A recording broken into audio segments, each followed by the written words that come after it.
Yo guys! What's up? Good afternoon! Nandito kami ngayon sa kotse. Paalis na kami sa labas ng bahay. So pupunta tayo ngayon sa Canyon Cove sa Batangas. So magki-swimming tayo doon, 3 days 2 nights. 2 hours and 30 minutes ang biyahe natin. Sana maganda doon, and based naman sa mga reviews and feedbacks na nakita ko sa YouTube and sa Google is maganda siya. So ayun. Let's go!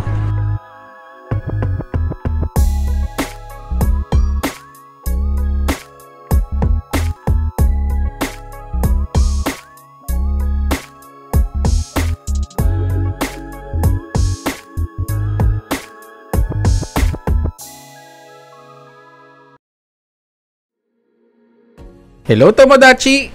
Welcome to another vlog. If this is your first time here, welcome, and I hope you subscribe to my channel so you can stay updated with my future travel vlogs.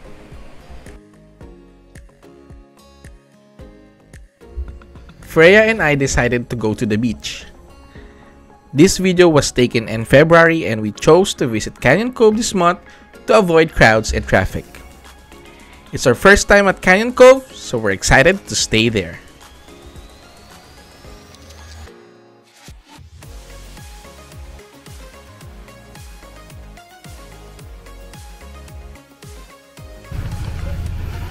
So, dito na kami guys, no? Grabe. Konti lang daw yung tao ngayon, sabi nung nandun sa, sa guard, sa may entrance. Ayan na siya. So ito yung parking space na or parking lot. Ayan. Dito na yung lobby. Pasok na kami. Mag-check in na. Sa'yo ba dito? Sa ako na lang. Thank you. Ayan na, Canyon Cove Hotel and Spa. Ooh. It's great.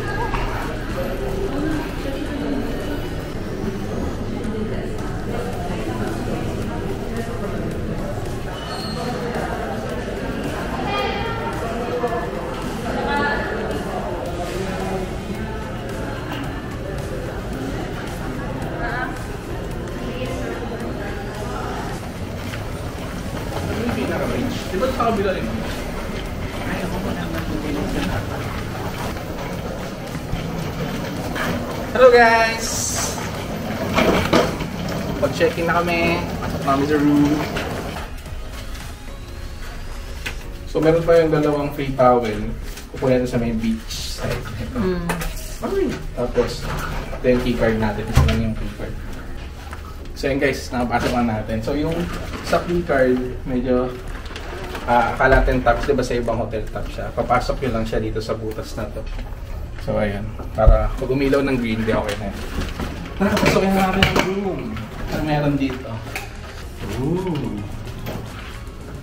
Ganda. Damo. May beach. May beach.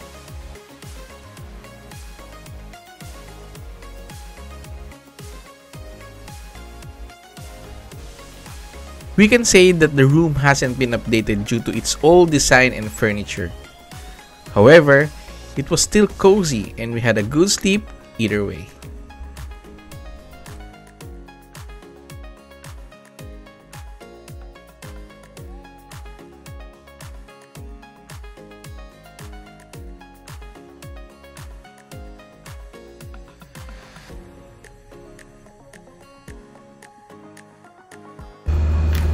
So ayan o, ito yung breakfast buffet namin from February 22 tsaka 23.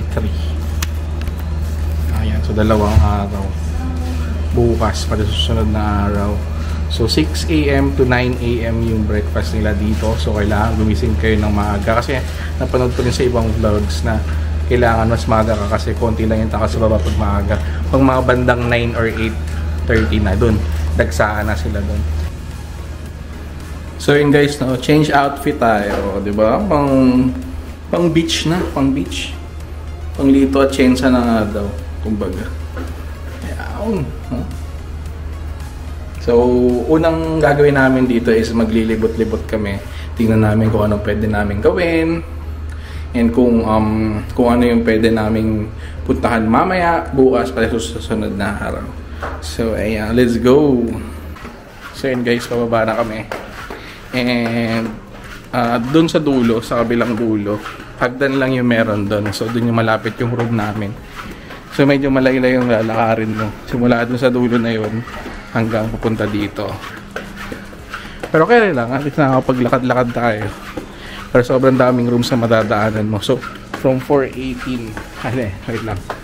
From 416, ayan. Ang room namin is 435. So, bilangin nyo kung ilan yun. Meron karaming rooms yung lalakarin. Uy, ganda ng view dito.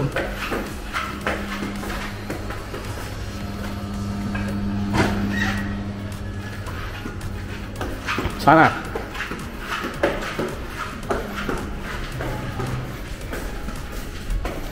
Lobby, no? Down.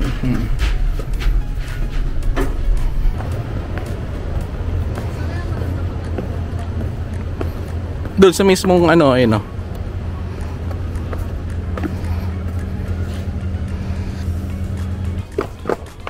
O dito yung buffet. Ito yun. Oo, ayan.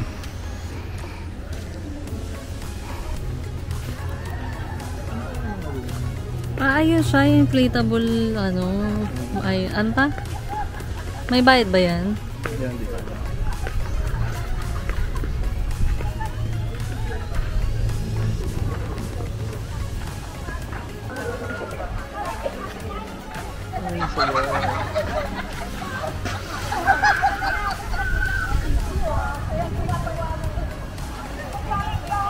Kamusta yung hangin tsaka yung buhangin dito? Yung buhangin, hindi ko pa nakatapakan, pero based sa nakikita ko ngayon, medyo okay naman siya, may mga konting bato, pero for sure doon sa may bandang dagat na wala na masyadong bato. Tapos may inflatable na ano ba tawag yan? Island? Island something. So punta tayo dyan kung walang bayan. Kasi ito, kita nyo naman ngayon na yung view, diba? Sobrang ganda, sobrang lawak. Ang kagandahan ngayon is Wednesday. Wednesday kayo pumunta, hanggang Friday kami dito, walang masyadong tao. Sabi nung guard doon, maraming tao dito starting Friday to Sunday, kasi syempre weekends. So ayan, so maganda yung araw na punta. So kayo kung pupunta kayo, try nyo rin kung vacant kayo ng weekdays, punta kayo ng weekdays dito. So guys, kung kayo ay taga South, taga Cavite, Laguna, so 2 hours away lang to from South sa Metro. 2.5 hours siguro, 2 to 3 hours. So ayun, so may mga shortcut naman, tuturo naman sa inyo yung ways papunta dito, at based naman sa data naman sa internet connection, okay siya, sobrang okay. Tapos guys, nag-inquire kami kanina kung may bathtub yung room, kaso unfortunately wala, kasi gusto namin ni Freya may bathtub, pero okay lang kasi mag-swimming ka naman sa pool, mag-swimming ka rin naman sa beach, so wala namang kaso yon. And isa pang problema dito guys is walang wifi. Ang wifi lang nila is dun sa mismong lobby nila kung saan ka mag-check-in. So kung kayo kunyari pupunta kayo dito, so may konti kayo titignan sa work nyo, or kung kailangan talaga ng wifi, make sure na magdala kayo ng pocket wifi, or kung meron kayong data, malakas naman ng data ng Globe, chinek ko kayo sa taas, malakas siya, so pwede kayong mag-data na lang.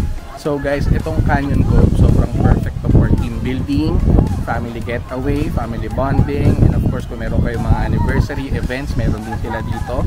Inquire lang kayo sa page nila. So, punta kayo sa website ng Canyon Cove, makita nyo din yung mga rates. Meron mga discounted rates sila kung mas maaga kayo mag-book ng mga rooms nyo or mga ng stay nyo dito. 6,000 pesos, dalawang 3 days 2 nights na siya. So parang 3,000 a day. Pero kung hindi mo siya makukuha ng sale, parang pumapatak siya na 6,000 a day, so 12,000 for 2 days. So nakamura kami, parang 50%. So kailangan maaga kayo mag-book. Yun ang tip ko sa inyo, maaga mag-book. We enjoyed swimming in the pool instead of the beach, since the water temperature wasn't too cold, unlike the beach. However, if you love swimming in the beach, then you can do so.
Ito na kami guys sa may beach front.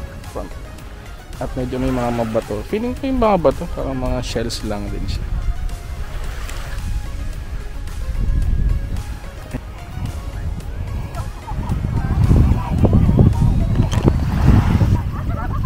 Perfect yan na pa mag-emote ka. Gusto mo pag-isa. Mga parang pag-feeling mo nasa Jeju Island.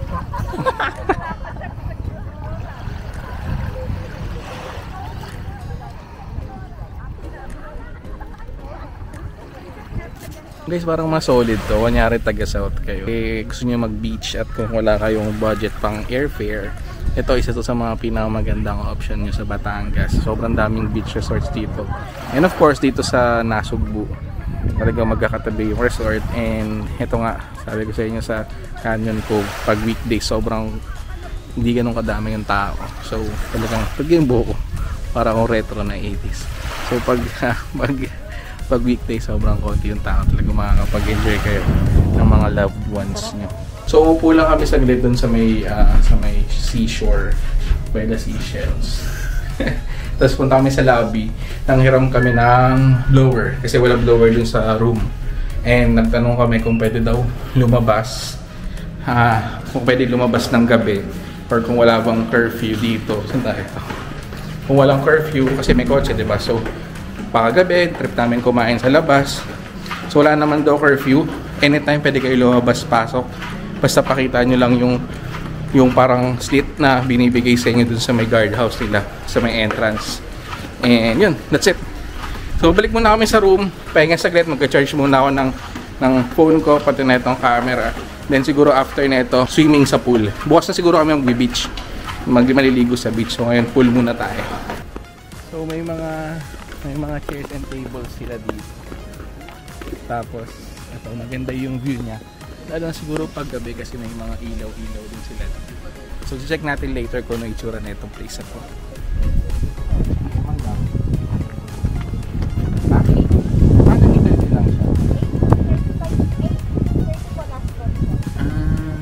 Impression. Hanggang 8:30. Meron ba dito yung mga nagsasayaw ganun? Yes po, fire dance po. Meron? Everyday yun? Every night kasi. Every night pala ako. 7 p.m. 7 p.m. Oh, may fire dance daw later guys. 7. Parang yung fire dance. Kanina, gano'n.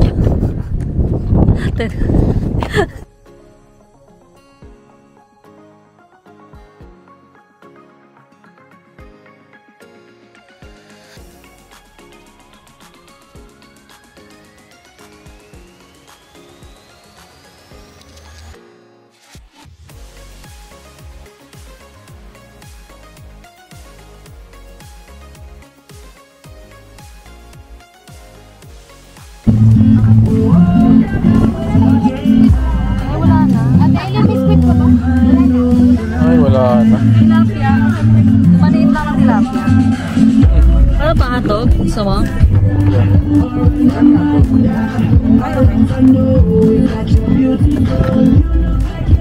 Tapos, ano pa? Hotdog. Ay, hotdog. Gusto mo? Hotdog? Ano? 95 per stick. Isang ano. Okay na yan. Ilang po? Ayun na, bumibili at nagbabayad na si Freya after kiluhin at bayaran doon.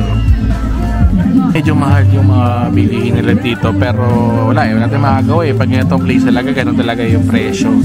So per kilo yung mga meat, tapos per kilo yung meat, tapos yung price nila is 55 pesos per cup. So bumili ako dalawang rice para baka mabitan ako yun. Wala, minsan lang naman to guys. Yung number natin, number 14.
Yo, day 2 guys. Good morning. So, eto, kagising lang namin. Anong oras na ba? 6:30 na. Actually, 6 ako nagising kasi nag-ayos pa kami ng konti. So, eto, 6:30 na. Papunta na kami sa buffet area. Ito na yung coupon namin. Ayan, kita nyo. February 22. So, ayan. Good for 2 to. Kami dalawa ni Freya. Ito, Freya. Good morning. Ayan. So, bababa na kami at titingnan namin kung ano pwede namin makain sa buffet. What's this? Ooh. Ano to? Sarap ito. Sausage. Sarap. Parang sardinas. Sardinas style. Tapos may pansit. And of course, meron tayong rice and sangag dito. Uy, sangag.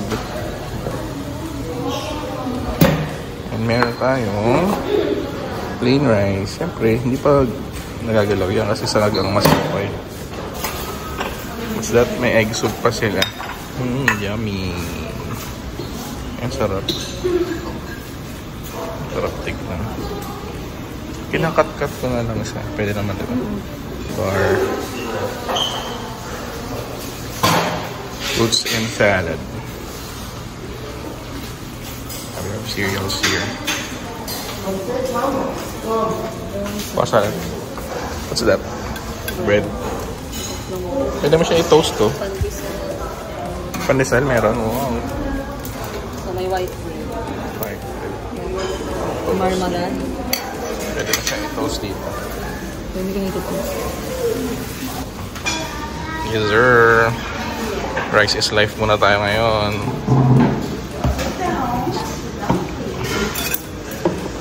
Yummy.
All in all, this was a memorable experience for us, given the amazing beachfront view and the good weather we enjoyed during our visit.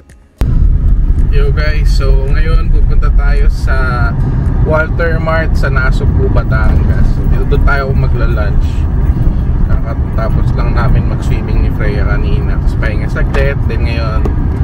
So guys, ito kami ngayon sa Gilligan's. Ito kami kakain. Walter Mart Gilligan's sa Nasugbu. So, konti lang pala yung makakainan dito. May KFC, mga fast food lang. KFC, Mang Inasal, Chowking, tapos Gilligan's. So, ito na namin napag-decide na ni Freya na kumain sa Gilligan's. So, yun no. And pork barbecue, umorder tayo. Dumating na order natin.